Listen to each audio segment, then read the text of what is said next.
News Kannada ವಾಹಿನಿಗೆ ಸ್ವಾಗತ.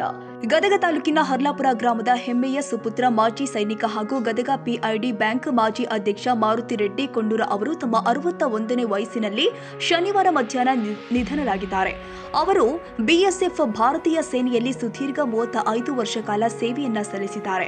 ಇವರಿಗೆ ಧರ್ಮಪತ್ನಿ, ಮಕ್ಕಳು, ಮೊಮ್ಮಕ್ಕಳು, ಸಹೋದರರು ಹಾಗೂ ಅಪಾರ ಬಂಧು ಬಳಗವನ್ನ ಬಿಟ್ಟು ಅಗಲಿದ್ದಾರೆ. ಈ ಸುದ್ದಿ ತಿಳಿದಿದ್ದು ಗದಗ ಜಿಲ್ಲಾ ಮಾಜಿ ಸೈನಿಕರ ಸಂಘ ಮತ್ತು ಬೆಳಗಾವಿ ಜಿಲ್ಲಾ ಮುಂಡರಗಿ ಡಂಬಳ ಮಾಜಿ ಸೈನಿಕರ ಸಂಘದ ಸಹಯೋಗದಲ್ಲಿ ಮಾರುತಿ ರೆಡ್ಡಿ ಕೊಂಡೂರ ಅವರ ಪಾರ್ಥಿವ ಶರೀರಕ್ಕೆ ಪುಷ್ಪ ನಮನ ಸಲ್ಲಿಸುವುದರ ಮುಖೇನ ರಾಷ್ಟ್ರ ಧ್ವಜದೊಂದಿಗೆ ಗೌರವವನ್ನು ಸಮರ್ಪಿಸಿದರು. ಪರೇಡ್ನಲ್ಲಿ ಗದಗ ಜಿಲ್ಲಾ ಮಾಜಿ ಸೈನಿಕರ ಸಂಘದ ಅಧ್ಯಕ್ಷ ಬಸಲಿಂಗಪ್ಪ ಮುಂಡರಗಿ ಹಾಗೂ ಬೆಳಗಾವಿ ಜಿಲ್ಲಾ ಅಧ್ಯಕ್ಷರು ಸೈನಿಕರು ಗೌರವ ವಂದನೆಯನ್ನ ಸಲ್ಲಿಸಿದರು. ಮೃತರ ಪತ್ನಿ ನೇತ್ರವತಿ ಕೊಂಡೂರ ಅವರಿಗೆ ರಾಷ್ಟ್ರ ಧ್ವಜವನ್ನು ಹಸ್ತಾಂತರಿಸಿದರು.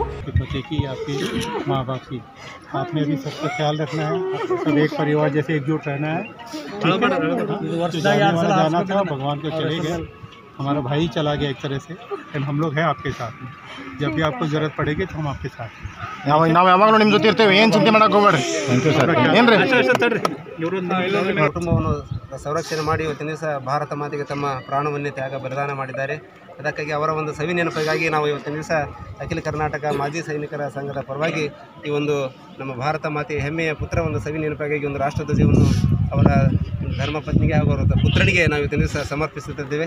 ಯಾವ ರೀತಿಯಾಗಿ ಕುಟುಂಬವನ್ನು ಅವರು ನಮ್ಮ ಭಾರತ ಮಾತೆಯ ಹೆಮ್ಮೆಯ ಪುತ್ರರು ಇದುವರೆಗೆ ತಮ್ಮೆಲ್ಲರನ್ನು ಸಂರಕ್ಷಣೆ ಮಾಡಿದ್ದಾರೋ ಅವರ ಒಂದು ಸವಿ ನೆನಪಿಗಾಗಿ ಈ ಒಂದು ರಾಷ್ಟ್ರಧ್ವಜವನ್ನು ತಾವೆಲ್ಲರೂ ಆ ಒಂದು ಭಾರತ ಮಾತೆಯ ಹೆಮ್ಮೆಯ ಪುತ್ರನ ತಿಳಿದುಕೊಂಡು ಈ ಒಂದು ರಾಷ್ಟ್ರಧ್ವಜವನ್ನು ತಾವೆಲ್ಲರೂ ಸಂರಕ್ಷಣೆ ಮಾಡಿಕೊಂಡು ಹೋಗಬೇಕೆಂದು ಇವತ್ತಿನ ದಿವಸ ಅವರ ಪುತ್ರರಿಗೆ ನಾನು ಈ ಒಂದು ರಾಷ್ಟ್ರಧ್ವಜವನ್ನು ಸಮರ್ಪಿಸ್ತಾ ಇದ್ದೇನೆ.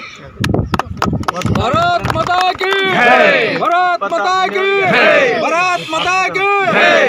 ಈ ಸಂದರ್ಭದಲ್ಲಿ ಮಾಜಿ ಸೈನಿಕರು ಆದ ವೀರಪ್ಪ ಬೆಂಕಿ, ವಿಜಯಕುಮಾರ್ ಬಡಿಗೇರ್, ಬಾಲಪ್ಪ ಲಕ್ಕುಂಡಿ, ತಿಪ್ಪರಡ್ಡ ಕೊಂಡೂರ, ಶರಣಪ್ಪ ಗೌಡ ಪಾಟೀಲ್, ಶಿವಾನಂದ ಕೊಂಡೂರ ಹಾಗೂ ರೈತ ಸಂಘದ ರಾಜ್ಯ ಉಪಾಧ್ಯಕ್ಷ ಅಂದಪ್ಪ ಹುರುಡಿ, ಗದಗ ಜಿಲ್ಲಾ ಅಧ್ಯಕ್ಷ ಯಲ್ಲಪ್ಪ ಎಚ್ ಬಾಬರಿ, ಕೊಪ್ಪಳ ಜಿಲ್ಲಾ ರೈತ ಸಂಘದ ಅಧ್ಯಕ್ಷ ಚುಂಕುಕಲ್ಲ ಶರಣಪ್ಪ ಜೋಗಿನ, ಮಲ್ಲಿಕಾರ್ಜುನ ಇತ್ತಿ ಹಾಗೂ ಗ್ರಾಮಸ್ಥರು ಪಾಲ್ಗೊಂಡಿದ್ರು.